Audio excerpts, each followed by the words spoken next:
Hi, and welcome to the Albuquerque Business Podcast. This is Jason Rigby, your host. Want to do part 3 of the 4 disciplines of execution.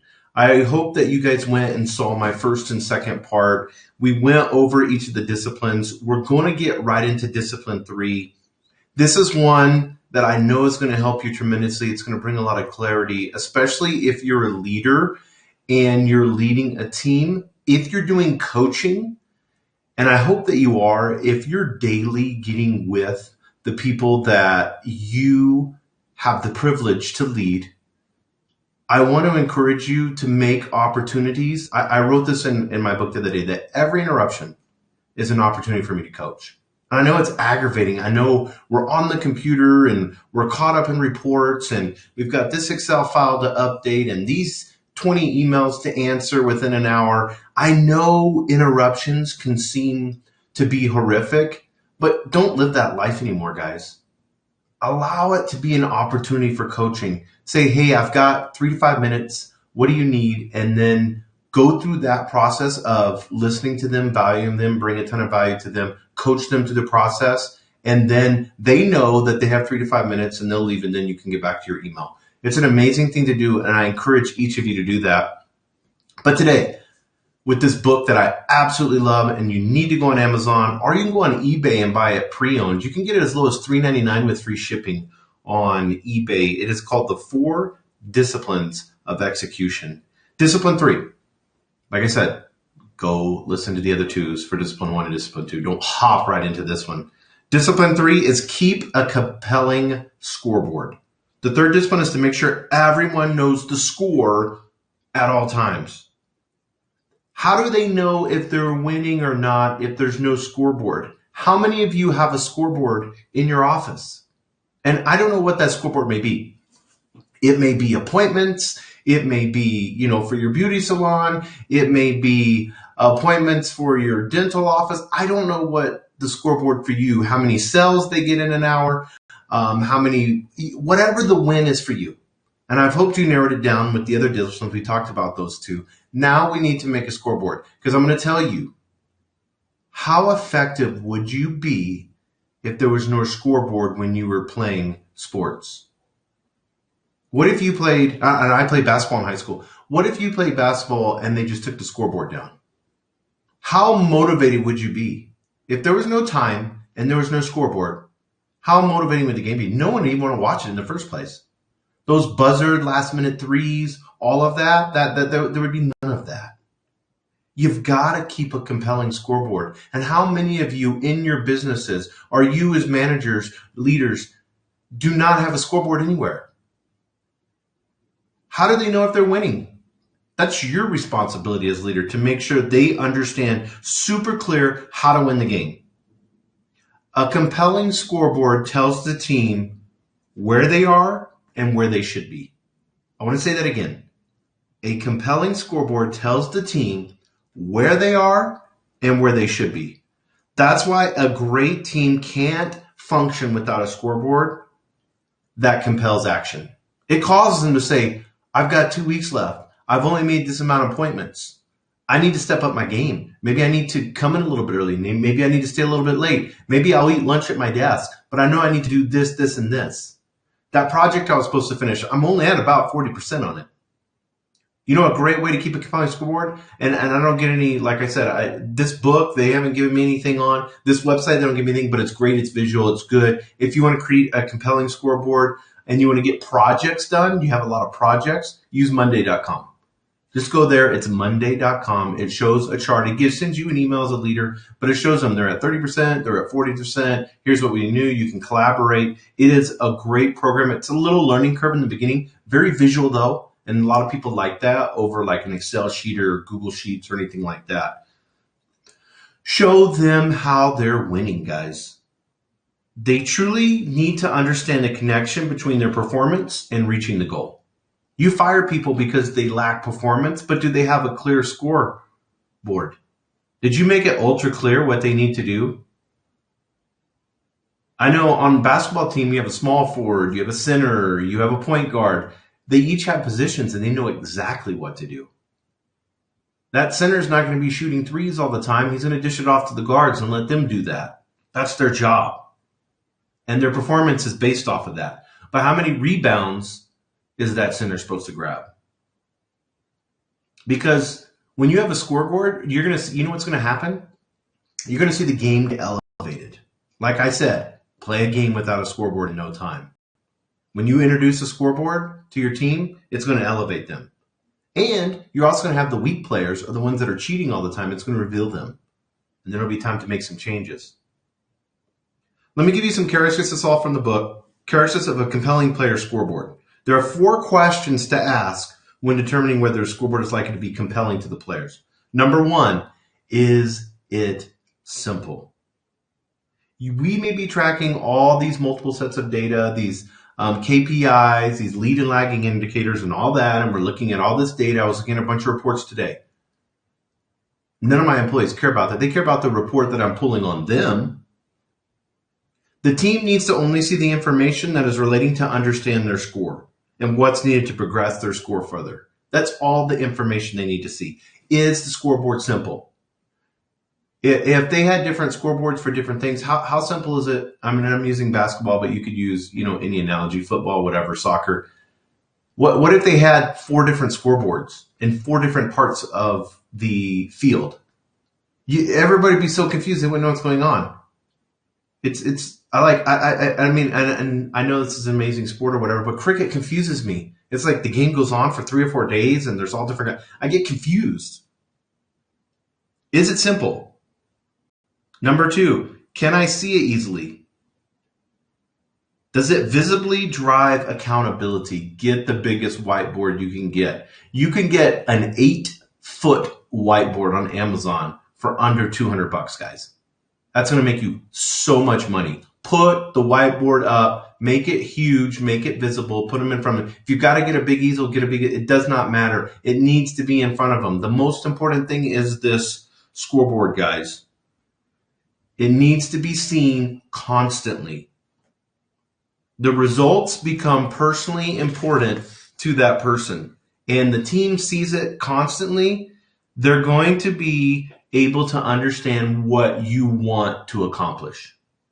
The goal is easily put up on the scoreboard. This is what matters to him or her. This is what I must do. It's that simple. If you do not have a scoreboard, the WIG, which we talked about the last other podcast, the WIG, the wildly important goal, will be forgotten in a few weeks. No matter how motivation you are, no matter how much you love it, the WIG will be forgotten in a few weeks.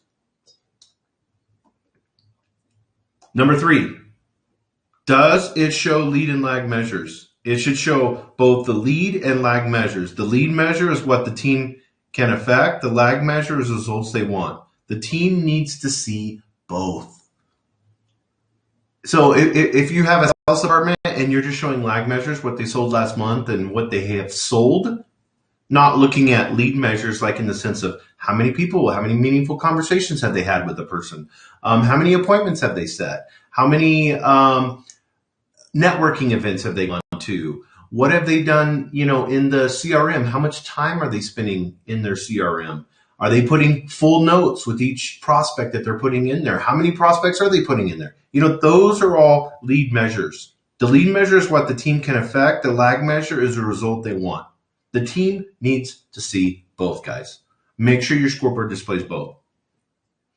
And then finally, the last question is, can I tell at a glance if I'm winning? It has to tell you immediately if you are winning or losing.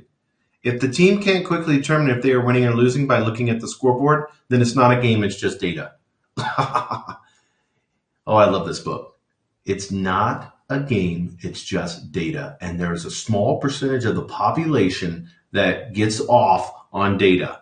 Most people find it extremely boring, but you put an interesting scoreboard up and you make it visual, you can get, if you know somebody, let me give you another tip here. You can get that big 8-foot, 96-inch whiteboard on Amazon. If you know somebody that is very crafty and very detail-oriented, put them in charge. Buy some black pinstriping, automotive pinstriping. You can get it very small, at like a 1/4 inch or whatever, or smaller, 1/8 inch, 16 inch, whatever you want, and you can put that on. You clean the whiteboard really good with alcohol, and then you take this tape, as long as somebody's really detailed and they can do a straight line, you can make graphs with it, you can make little squares, whatever you want to do, you can make it to keep track of things. And that will stay there permanently no matter how much you wipe the board off. Every month or every week, however you want to do the tracking. They have to know whether they're able to know if they're winning or losing within the first 5 seconds of looking at the board. And they need to know what their teammates are doing. You may not like that idea. I know in this new culture now, we want to give participation trophies to everybody, but it doesn't work in life that way. Life isn't fair. If you're doing bad and you're being lazy and you're not doing what you're supposed to, and Bill is over there kicking ass, doing exactly what he's supposed to, getting there early, staying late, working smart, and he's winning, he's a winner. The other person's a loser. It's just that simple. They have to be able to look at the scoreboard and know if they're winning or losing within 5 seconds. So if you make it over complicated, guys, you've got to understand make it as simple as possible. So the 4 disciplines in team engagement, and part of this, it is a deep belief that engagement drives results, and this is particularly true when the team can see the direct impact their actions have on the results. Nothing affects morale and engagement more powerfully than when a person feels he or she is winning. Morale goes up when people feel that they're winning. In many cases, winning is a more powerful driver of engagement than money, benefits package, working conditions, whether you have a best friend at work or even whether you like your boss. Winning is everything, guys. Let me tell you something. You don't have a lot of money for your organization or business. You're a small business. You've got 4 or 5 employees and you guys are working, whatever it may be. Or maybe you're a large business. I'm telling you, you can go online. There is inexpensive places to get trophies, very inexpensive places. You can get nice big trophies that used to cost you $100. You can get them for $10 now, engraved. No kidding. What I encourage you to do, you can go to these trophy places and they'll have like over $100, shipping. Buy a trophy of the month for every month for whatever you want to do. Best customer service, best product specialist, take care of most Google reviews, and get trophies. They're $10. What's that worth? You can get big ones. They look really nice and they have you can customize them and all kinds of stuff. Buy 12 of them. Spend the $100. You've got 12 trophies and make it a big deal. It would cost you a little bit over $100 to get 12 trophies. And what's that going to impact for the year? And let them put that in their office. Post it when they get the reward. Post it. Make a video. Take a picture of them holding it. Make it a big deal.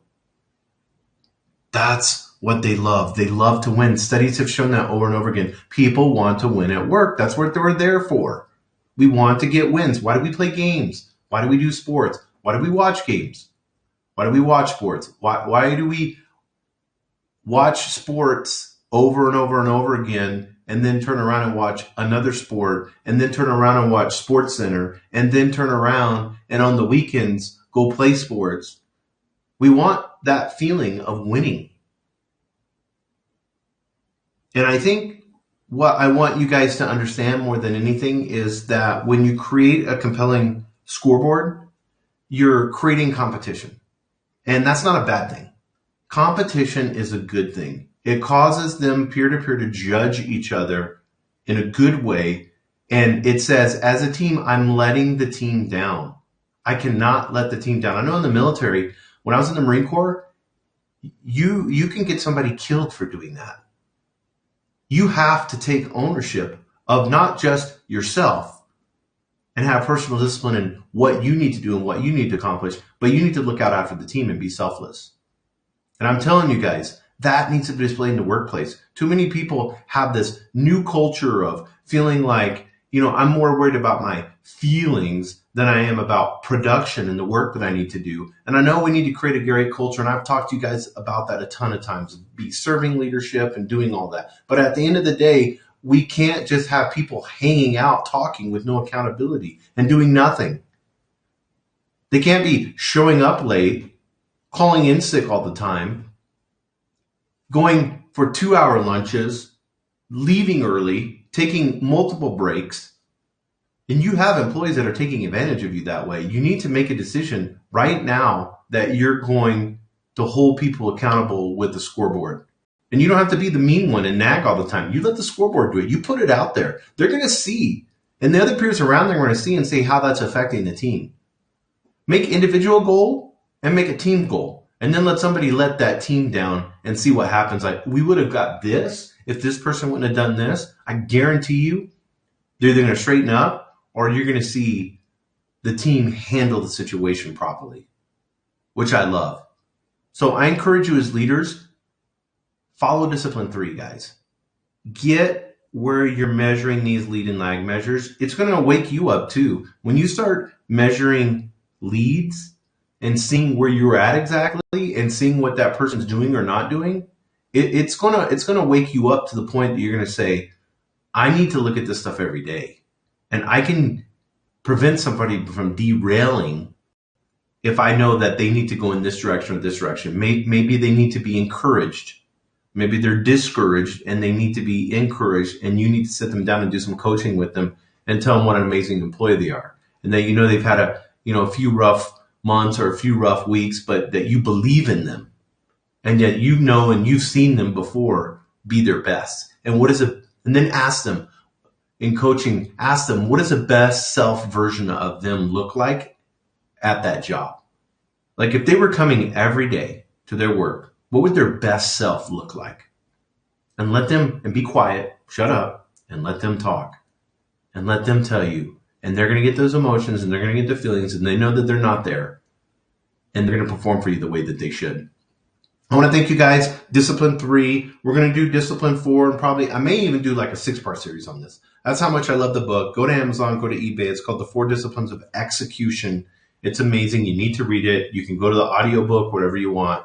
It's really going to change your life. It's going to change how you lead, and it'll change your organization. If you guys have not subscribed to my YouTube channel, subscribe. Go up there, push the little button, subscribe. That would help me. It helps local business here in Albuquerque. I want to thank our sponsors. We have Tartle.co. If you want to get paid for your data, you can sign up right now for free at Tartle.co. And as you go to Facebook and Instagram and all that, they will turn around and pay you in Bitcoin for just hanging out and doing what you normally do. So you might as well get paid for it. I want to thank Quality Mazda. If you're looking for a new vehicle and you want to have an opposite experience from what you normally get at a dealership, I encourage you to go to Quality Mazda. You can go to QualityMazdaNM.com. There's some amazing cars. Mazda's shot off into a luxury brand. And it's inexpensive. I mean, I'm amazed. Like, their SUV, the CX-5, I'm driving one right now, a 2020 CX-5. That thing it looks like a Lexus or an Infiniti. It's amazing. And it's about 20 grand cheaper. So if you haven't looked at Mazdas, I encourage you to do that. It's Quality Mazda on Lomas Boulevard. Want to thank 99.9 The Beat FM. They have been there from the beginning with this podcast. They're a minority-owned hip-hop radio station here in Albuquerque that supports local. I encourage you as a business owner to listen to them. You can go to 99.9 The Beat FM and stream it in your work. Everybody loves old school hip-hop. It's not going to be anything bad. It's super clean. You're going to get 80s and 90s R&B. It's amazing. You're going to see everybody singing along to it. Support local. Go to 99.9 The Beat FM. And then I want to thank ABQ Live Magazine. They are the leading magazine for here in Albuquerque for what's new, what's going on. If you want to know about happy hour specials, they have all the bars, all the places in town. If you want to know what new restaurant is opening up or where you should eat, I encourage you can go anywhere, any brewery, and you'll see that the ABQ Live Magazine. It's a great place. If you would like to, I encourage you to DM me if you want to get in that magazine. They also have some digital packages that can help you, which would be amazing. You can go on an email blast. They have, over 50,000 email addresses. If that's something you want to do, DM me and I'll get you in touch with them, and I can give you a special discount through them. If you want to purchase a Mazda, let me know. I can get you a special discount, special pricing on that. We want to encourage local business here in Albuquerque, guys. That's what we're about. We want to thank each and every one of you for subscribing, downloading, and sharing this podcast. And I encourage you, if you know a business owner that needs help or you want me to talk about a specific topic in coaching or whatever it may be, let me know. You guys tell me all the time, and then I just direct the podcast to that. So DM me. You can go to ABQ Jason Rigby on Twitter. I'm on Twitter all the time. I'm on Instagram, ABQ Jason Rigby. and you can direct message me, whatever it may be, and I'd be more than happy to help you guys in any way possible. Thanks, and have an amazing week.